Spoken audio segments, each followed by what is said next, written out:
Hello, welcome back to the channel. आज हम देखेंगे वेस्ट बंगाल की जो पुलिस रिक्रूटमेंट बोर्ड है, तो KPSI एंड सर्जेंट, ये सारे पोस्ट के लिए वैकेंसी निकाला है और इसको हम शॉर्ट में पूरी चीज़ें डिस्कस करेंगे कि आपका एलिजिबिलिटी से लेकर आपका कैसे एग्ज़ामिनेशन होंगे, उसकी स्टेप्स क्या होगा, वो सारे हम डिस्कस करेंगे इन शॉर्ट में। ठीक है, तो आप यहाँ पर पहले पे स्केल एक बार देख लीजिए। पे स्केल आपका लेवल 10 है, यानी 32,000 से लेकर 82,900 तक की आपकी पे स्केल रहेगा। ओके, नाउ पहले वैकेंसी एक बार देख लो। Total vacancy 309। अगर आप कोई भी कैटेगरी से बिलोंग करते हो तो आप अनरिजर्व्ड में जो सीट्स है उसके साथ आपका कैटेगरी का भी ऐड करके आपका टोटल सीट बनेगा। यानी मैं बताता हूँ, अगर मेरा कैटेगरी OBC B है मान लेते हैं, तो मेरा टोटल सीट कितना रहेगा। देखो, ये तो इंस्पेक्टर्स है, तो ये एक यहाँ से चला गया। ठीक है, तो OBC B में सब इंस्पेक्टर के पोस्ट में 15 सीट्स हो गया मेरा। Sub inspector of Kolkata police armed branch में 3 सीट्स मिल गया मेरे को, और सर्जेंट इन कोलकाता पुलिस यहाँ पर भी 3 सीट्स मिल गया। आई थिंक चॉइस दे सकते वहाँ पर। मतलब टोटल सीट कितना हुआ मेरा यहाँ पर 21 हो गया OBC B में, मतलब मेरा कैटेगरी में। अब as I belong to the category, so अगर मेरा जो रैंक होगा वो हाई है, ठीक है, मतलब मैंने अगर ज़्यादा स्कोर किया, तो अगर अनडिजर्व्ड की कैटेगरी में आ गया तो भी ये भी सीट हम ले सकते हैं।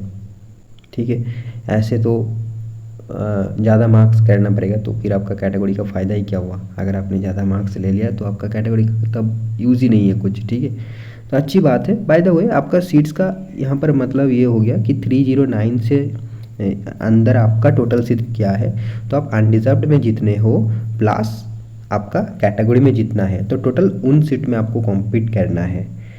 ठीक है, क्योंकि 309 सीट्स आपका टोटल नहीं है और आपकी जो कैटेगरी में जितना सीट्स है वो भी नहीं है, सिर्फ उतना ही नहीं है। कैटेगरी प्लस अनडिजर्व्ड में जितना है टोटल करके आप बता सकते हो। जैसे कि मैंने आपको बोला, तो OBC B में यहाँ पर मिला, एक मेल कैंडिडेट को मिला 21 सीट्स, और अनडिजर्व्ड में आपको मिल जाएगा एक मेल कैंडिडेट को 92। Sub inspector of Kolkata police 92 हो गया। इंस्पेक्टर तो नहीं हो सकता मेल कैंडिडेट, और अगर आप फीमेल हो तो सिर्फ यहाँ पर आपको एक ही सीट है, क्योंकि फीमेल कैंडिडेट के लिए ये सब इंस्पेक्ट्रेस ऑफ पुलिस कोलकाता पुलिस का सिर्फ यही पोस्ट है। बाकी सारे पोस्ट में फीमेल्स एलिजिबल नहीं है। ओके, तो हम 92 हो गए अनडिजर्व्ड में, और फिर inspector of Kolkata armed branch में आपका 14 सीट्स मिल गया, और सार्जेंट में आपका 15 सीट मिल गया। तो यहाँ पर टोटल कितना हो गया कि 15 14 तो 30, यहाँ से किया 30 और 90, सो 120 एंड 121, और यहाँ पर 21, टोटल आपका हो गया 142 seats for a OBC B candidate. Okay, तो आई होप आपको ये चीज़ें समझ में आई होगी।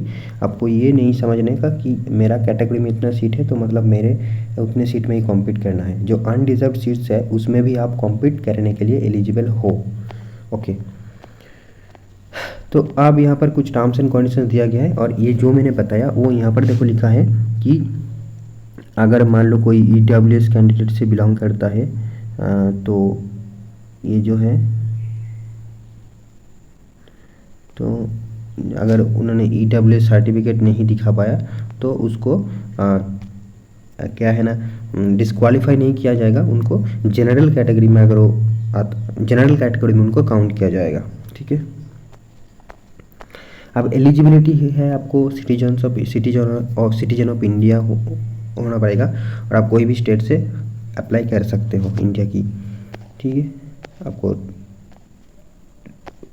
बांग्ला आना पड़ेगा आई थिंक, बट यहाँ पर ऐसा कोई मैंडेटरीली मेंशन्ड नहीं है। कि मैंने एक रिसेंटली नोटिफिकेशन ने शेयर भी किया था कि उड़ीसा का जो सिलेक्शन बोर्ड है वहाँ पर असिस्टेंट प्रोफेसर के लिए कुछ पोस्ट निकाला था, तो वहाँ पर मेंशन था कि आपको मैट्रिकुलेशन में उड़ीसा में उड़िया लैंग्वेज में जो है आपको पास करना पड़ेगा। बट यहाँ पर ऐसा कोई बंगाली में आपको मैट्रिकुलेशन में रहना है कुछ नहीं, ऐसा कुछ मेंशन नहीं है।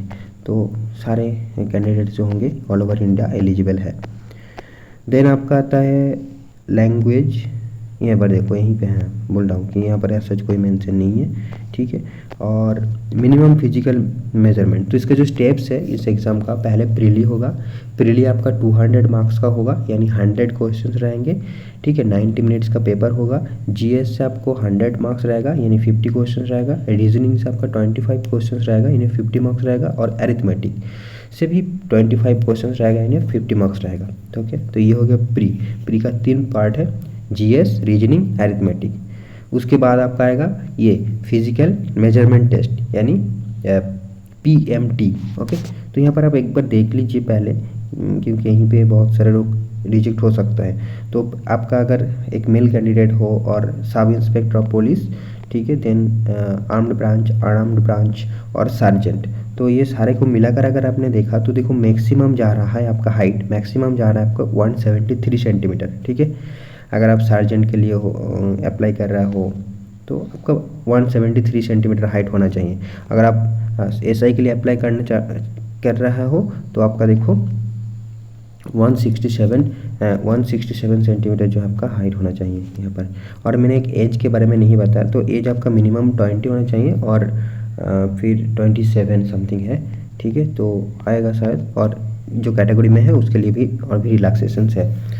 तो 167 सेंटीमीटर जो है आपका मिनिमम है, 173 मीटर आपका, सॉरी मीटर बोल दिया मैंने, सेंटीमीटर आपका मैक्सिमम आ रहा है हाइट। तो इसके हिसाब से आप नोटिफिकेशन एक बार देख लेना, ये मिनिमम मैक्सिमम मैंने बता दी। और चेस्ट को आपको देखो, चेस्ट में आपका 79 सेंटीमीटर होना है। और फिर एक्सपेंशन करना तो आपको पता होगा कि 5 सेंटीमीटर एक्सपेंशन करने के बाद आना चाहिए, तो 79 हो गया मिनिमम।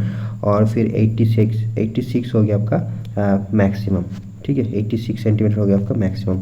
वेट की बात किया जाए तो यहाँ पर देखो मिनिमम वेट आएगा आपका 56 kg की, ठीक है, 56 kg का वेट आएगा। और मैक्सिमम आएगा आपका 60 kg, ओके, 60 kg। तो ये होगा हाइट, वेट एंड चेस्ट का जो भी मेजरमेंट रहेगा, इसे कहते हैं पीएमटी, यानी फिजिकल मेजरमेंट टेस्ट, ठीक है। और देन आता है पीईटी। तो पहले आपको प्रीली में पास करना होगा। अगर प्रीली निकाल दिया तो फिर आपका फिजिकल मेजरमेंट टेस्ट होगा, देन फिजिकल एफिशिएंसी टेस्ट होगा, ठीक है।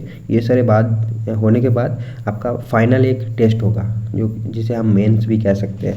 तो वहाँ पर भी 200 मार्क्स का पेपर रहेगा, एक ही दिन में पेपर हो जाएगा, 3 पार्ट रहेगा।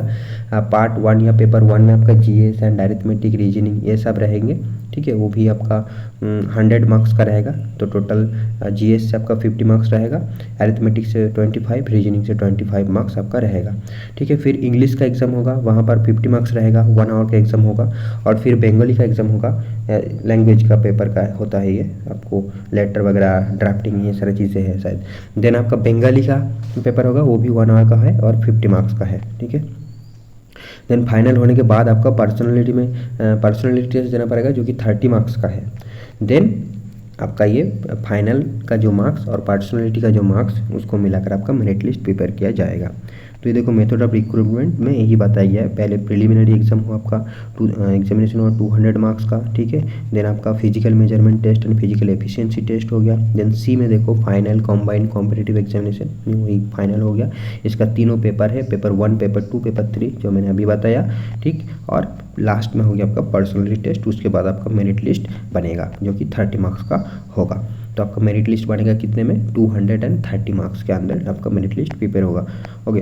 तो ये हमने बता दी। और सिलेबस ऑफ एग्जामिनेशन, यहाँ पर ज़्यादा कुछ चीज़ें मेंशन नहीं किया गया। देखो syllabus, general studies questions will be set to test general knowledge of the candidates in different period. तो बाकी सारे आप जहाँ कोई भी एग्जाम का सिलेबस जहाँ पर डिटेल में सारे कुछ दिया हुआ है, उस तरीके का कुछ नोटिफिकेशन आप फॉलो कर सकते हो, कोई भी एग्जाम हो, जीएस, अरिथमेटिक, रीजनिंग के लिए, ठीक है। और जो है पेपर 2 एंड पेपर 3 में ये देखो एक बार देख लीजिए। इंग्लिश में क्या है ना, drafting of report from the points of materials applied, translation from Bengali, ठीक है, to English. Then considering of a prose passage, so summary, precis, ये सारे लिखना पड़ेगा।